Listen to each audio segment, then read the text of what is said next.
Hey guys, I am so excited to talk to you about this beautiful bench here, the 45-degree hip extension. That's what we're going to be using it for, is to be working that hip extension, mainly them glutes, right? But there are so many people who want to use this to work their glutes, but instead they're like, all I'm doing is feeling it in my low back. I have to be doing something wrong because the only thing that I feel like gets worked or gets pumped or whatnot is the low back. And we don't want our back to be growing like this, right? We don't want this to be growing, well, I should say this way. We want this thing to be growing this way, right? So if you're utilizing this for glutes, you are gonna love this video. And I'm also at the end going to be showing you what we can do if maybe you lift from home and you don't have this. So we're going to be walking through the strength profile of this exercise and what else we can use at home to work the glutes in relatively the same way. So let's start out with what is the proper setup as far as hip, allowing for full hip extension, and even what our feet should be doing in setting up. Now, one thing you do want to make sure of is that you have this low enough so that your hips can clear it and you can actually bend at the hips. Do you see that? How I'm actually bending at the hips? If it's too high, it's going to obstruct that and you're going to end up bending at the back. Do you see the difference there? There's a difference between bending at the hip versus it coming up here and making you bend at the back, right? That immediately is going to turn it into a back extension movement. So you want to make sure that that's placed low enough to, one, it's comfortable, and two, it allows you to bend at the hips, because that's what we want to be working, right? Those glutes that are in charge of that hip extension there. So another thing that can impair that for some individuals are my short friends, okay? Those of you who are shorter, who have shorter legs, typically can struggle with this because they'll tell me, I've had clients tell me, this doesn't go any lower and it's obstructing that movement. So what do I do? And typically what I tell them to do is, if you can grab some weights, I only have these 5 pounds here, but if you can grab at your gym like a 10 or 25 pound is probably going to be really good, just depending on the type of weights you have at home or at the gym. But if you can grab those weights and set it right there, this isn't a very good example, but it will do. If you can get even a little bit thicker, just depending on your height, and set it right there, or even stack some. Stack a few smaller ones, right? That way that can push you just up a little bit higher, okay? So that's something that you can do. I wish I had a better example, but I only have my bumper plates and those aren't gonna work. But you can put plates, and gym usually has, the bigger ones. So you will need bigger than 5s. You'll need like 10s or 25s. 25 is usually what my clients use. And they'll just lean it up against there. And that will actually give you a little bit more of that height that you may be missing in them legs to be able to clear the lowest setting of the 45-degree bench that your gym or home may have. Next, let's talk about feet. How are we going to place our feet? I've heard a lot of talk about foot placement that I think is greatly over-exaggerated. Some people saying point your toes really out because that allows for a good shortening here. Some people say, oh no, only keep it straight. I don't want you to actually overthink it. I want you to kind of allow your feet to move and just test it out. And when you come up to this top position, see where your feet naturally land. And that's going to be the proper placement for you, okay? Your body, your structure.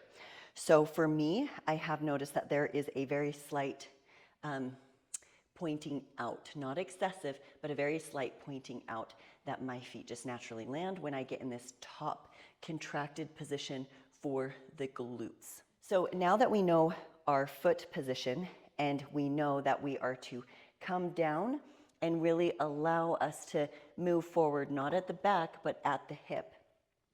This is where people typically can turn it into an upper back movement. What they do is they think of head up and they tilt their head way up and then their back almost curves and then they start moving like this. So what we want to do is we want to make sure we stay in neutral spine. So tuck your chin and then think about driving the hips against the pad. Almost think that you are performing a hip extension against this bench. That is the number one cue that I feel like as soon as I tell that to my clients, it's just like bam, immediately when they implement that, it changes everything. And it's almost like their back and everything just goes exactly where it needs to for this movement. So at the bottom, you can hold the weight like this. You can hold it like this. I've heard people say it needs to be way out here, right? And that is true to an extent that if you hold the weight further from the joint being worked, it is going to feel heavier, but the limiting factor is going to be your arm strength, right? So you actually, although it may feel a little bit heavier, you're not going to be able to load as much and continue to progress really well if you're just trying to focus on holding something out like this or almost like a bicep curl like this. You're not going to be able to. So you can hold the weight close to your chest. You can hold it down like this. It's completely fine to do so, okay? So in fact, this is how I usually hold the weight, and then I come up like that. So that's the best way to hold the weight. We don't want our arm strength to be the limiting factor with that, with how much you can load. So at the very bottom, this is where I typically hold mine, and you can actually put weights under these if you need it to be taller up as well. So that's another thing if you feel like your range of motion is restricted by that, by hitting the floor too soon, holding it like this, you can also just bump those up with some weights. I do that all the time in the gym. So what you want to do is you want to think first about pushing the hips against the pad. And you're going to keep your core engaged, a neutral spine, and think about pushing the hips against the pad. And as you do, your upper back just naturally will rise up. And then about right here, you've hit the end of your active range for the glutes. If you keep going back, where is it coming from? Do you see the back just curves? It's just coming from the back. So a lot of people curve the back forward like this and then curve the back, and their hips actually don't change. So remember, allow it to bend forward at the hips and then think about pushing the hips against the pad like you're performing a hip thrust, and just allow your upper body to come up in a neutral spine. Now, you will notice, I'm sure some of you right now are like, wait, no, you're supposed to curve your spine like this and keep it curved like that. And that way it limits the back. That is true, but it also can limit the range of motion or even how much we can contract and get into this shortened position at the top. And remember, this exercise, the point of this exercise is we're working the glutes in a more shortened and contracted position. So we don't want to limit that movement there. That's where it is going to be the most difficult, is actually, it's going to hit peak difficulty about right here. And because we're now going through a short contracted range right here, you're actually a little weaker in the shortened contracted position. So right here to this finishing spot is actually where we're hitting the peak difficulty of this movement. It's not going to be the most difficult here.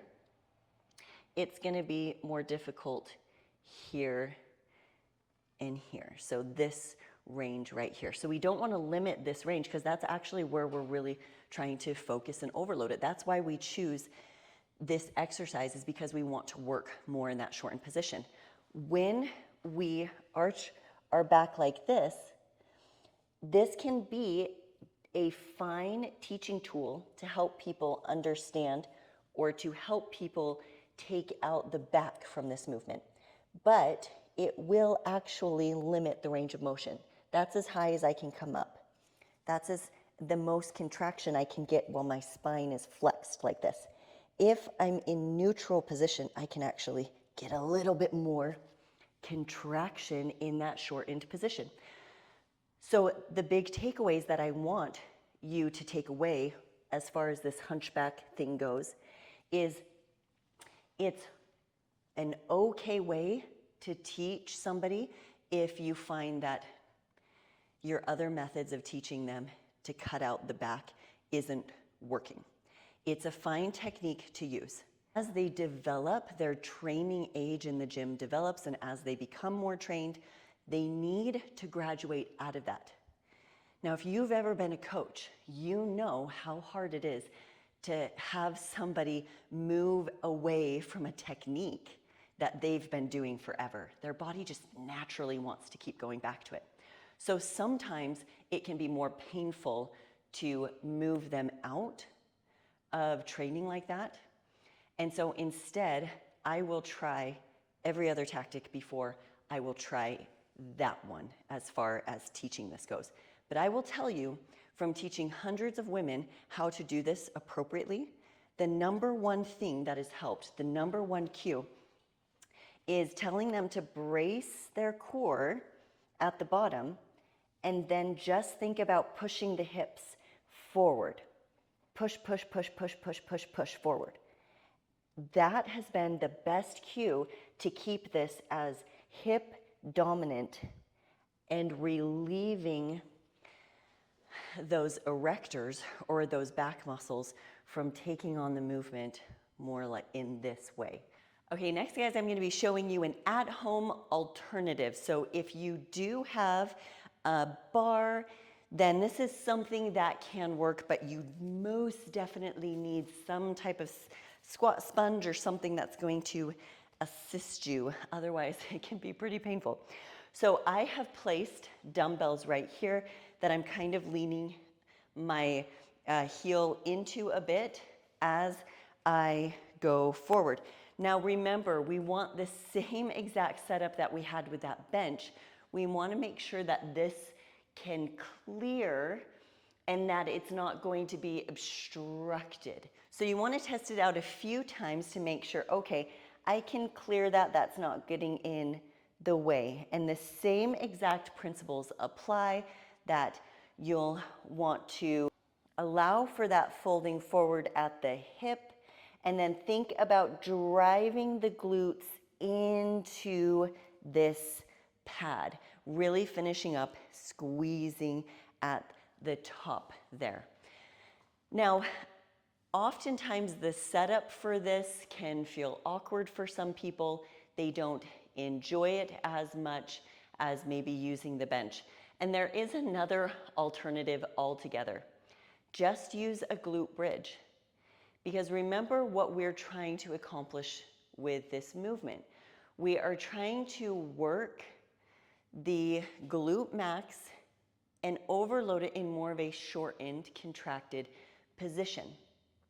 So if you don't have that 45-degree bench, or maybe if you're at the gym and no matter how hard you try, it's just not working for you. And you don't want to waste more time just trying to learn something when you can already do a glute bridge just fine. Because remember, at the glute bridge, where's the most difficult spot?